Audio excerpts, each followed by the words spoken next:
दिनै जोङो प्रथम बनगाव मण्डलनि जानानै स्टारिं अफिस खुलिदों। बे स्टारिंखौ आं दिनैहाय अपेनिं खालामबाय। दा बिनि उननिफ्राय जोङो मोनफ्रोमबो सक्ति केन्द्रआव जों स्टारिं अफिसआव गाबोननिफ्राय बेखेवबावनाय जागोन। थारमाने जोंहा गोजौनिफ्राय बिथोन हराबा जों गोसो जानानै जाहाथा मावलाबाबो जाया। दा गोजौनि बिथोन हरनाय बादि दिनैहाय खुलिनाय जाबाय। मानो होनोब्ला सिकिउरिटिनि डेटआ 6 तारिखआवसो लास्टमोन नालाय, ओंखायनो दिनै 7 तारिखआव जोङो बेखौ खुलिनाय जाबाय आरो। दा नुहुरदों बे ओनसोलनि रायजो राजाफ्रा गोसो जानानै बयबो नुजाफैदों। जों रावखौबो लेंहराखैमोन, खालि ब्लक कमिटि आरो अमेन बिपिएफ मोसानायखौल' लेंहरदों। नाथाय गावसोरनो रायजो राजाफ्रा खोनानै दिनैहाय बाव लैहोर फैनानै बाहागो लाफैदों। दा बेफोरखौ नायनानै आं नुहुरदों माने फैगौ 22 तारिखआव भटआ आं देरहागोनखौ आं मिजिंथिबाय। जिखुनु जाया आंजों गासिबो रायजो राजा गुबुन हारिनि मानसिफ्राबो आंजों लोगोआव दंखाजोबो, बयबो आंजों रायज्लायफैखाजोब्बाय। बेखौ नुहुरनानै आं दा फाइनाल जिबाबो गरसेयावबाबो देरहाखायो। बल खेलाया ट्राइब्रेकारबाबो गरसेयावनो देरहायो बा गरथामाव देरहायो। जिखुनु जाया आं देरहागोन आरो बेनो आंना। जोंना दा जाहा जायगा जायगा मानसियानो दंखाजोबखायो। एकदम आङो खालि थांनानैल' रायजो राजाजों नुजाहैनांगौ। जा अलरेडि सिस्टेमा बिराद मोजां बिजेपिना। दा बे हिसाबै केम्पेइन खालामनायाव इजि जोंना। बे सिस्टेमखौ जोंनि बे लकेल पार्टिफोरा रोङाखै। दा सोलोंदों एसे इउपिपिएलआ सोलोंदोंमोन, नाथाय बिथांमोना अत हायाखै। जिहेतु बनगाव हिसाबै इउपिपिएलनि सुबुंफोरा बुंबाय थादों जे नंगौ बिपिएफनि भटआथ' आंजों दिनैहाय कुमर नार्जारि आदा मोनैनि उनावनो बांसिन फैबाय आंनाव दिनैहाय। इउपिपिएलनि मानसिखौथ' आङो 6000नि बारा सोबाय। बिसोर बुंबा जागोन नामा? बिसोर नुवानो बिसोर आङो बै समाव जेलाना जोङो एलायन्स सरकास दंमोन, बाव बिजेपिआबो इउपिपिएलनिखौ सोनो मोना, इउपिपिएलनाबो बिजेपिखौ सोनो मोना होननाय मोनसे जोंहा एग्रिमेन्ट दंमोन। बे एग्रिमेन्टआव बिथांमोना जोंनि आदार रावखौ लांग्रोबाय, नङा होमबा? जोंनि जुब मोर्चानि प्रेसिडेन्ट खनसायमोनखौ लांबाय। बेनिफ्रायसो जोंबो बे जिनिसखौ मावफुंमादों। खिन्थु जोङो बिनि सिगांनो बिराद मावफुंबाय थाखादों। जोङो मिडियायाव अपेन खालामाखै। बे मानसिफ्रा आंजों दिनैसिमबो दंजोबो। 6000सो इउपिपिएलनि मानसिफ्रा आंजों जइन जादों। दिनैबो जागासिनो दं। दिनैबो आंखौ लेंहरदों इउपिपिएलनि मानसिफ्रा।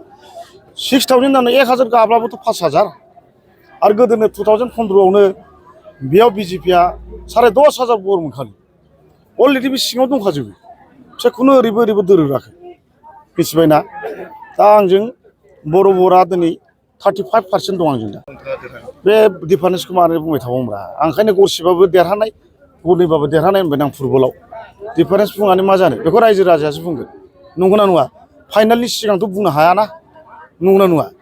फाइनाल जानांगोन। फाइनालाव होमबासो जेलाना भट सोखाङो होमबा होननो हायो। दा बुंनो हायाथ'। बे जाम्बानिसो बासा जागोन। बे आं 8000आव देरहागोन, 6000आव देरहागोन होननाया। बे दा बुंलाबायबा जागोन नामा बियो? रायजो राजानाव सोंनांगोन। खाफालनिबो खोथा थाबाय, भाग्य'आव थानांगोन, गोजौनिबो खोथा आसिरबाद नांगोन। हो? नंगौना नङा? भगबाननि आसिरबाद खाफाल थानांगोन। नों आं बुंलाबानो जायाथ' भट गेलेनाया। आं देरहागोन, उमुक दिनैनि दिनाव सुकुर आलियाबो आं देरहायोनो। सुकुर आलिखौथ' बयबो सिनायजोबो ना। हो? फाग्ला नामा बियो? ओंखायनो जानला मोनला देरहाजों होनजाया। फाइनाला जाग्रोथों। 22 तारिखआवसो जागोन ना। फाइनाल जानायाव बे भट होनाय समावनो जेननाय देरनायखौ मिथियो दे।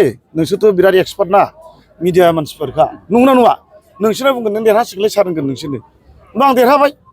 बेनो आरोखि। क'क्राझार जिल्ला हिसाबै बिजेपिआ बेसेबांसो देरहागोननि नोंथाङा आरोबाव बुंबावगोन? आंहा बेखौ सोंबावबाय नोंसोर। जिल्ला हिसाबै मोनसे मानसियाव देरहागोन। बेफोरखौ आं बारा मालायनिखौ थाल लाहरालै, आंहा आंनिखौल'। आंहा बे जायगानिल' लिडार। सोर देरहा खिन्थु मोनगोन। मोनब्रै मोनबासो मोननायनि माबा दं, आसा दं। मोनब्रै मोनबासो देरहानाया एकदम सियर जानानै दं दा। दाथ' आं होननाय बादिनो बिदिनो खाफालबो नांगौ, नङा होमबा? ओंखायनो बेखौ बुंलाबायनानै मा लाब जानो? मानसिफ्रा रायजोफोरनि गोसोखौ बोनो आं एथ' हाजाराव देरहागोन, उमुखआ मानसियानो गैला होनना मा लाब जानो? आरो मालायखौ बखिनानै भट बिनायाथ' मोजां बाथ्रा नङा। आं ना सोरखौ रावखौबो बखिया।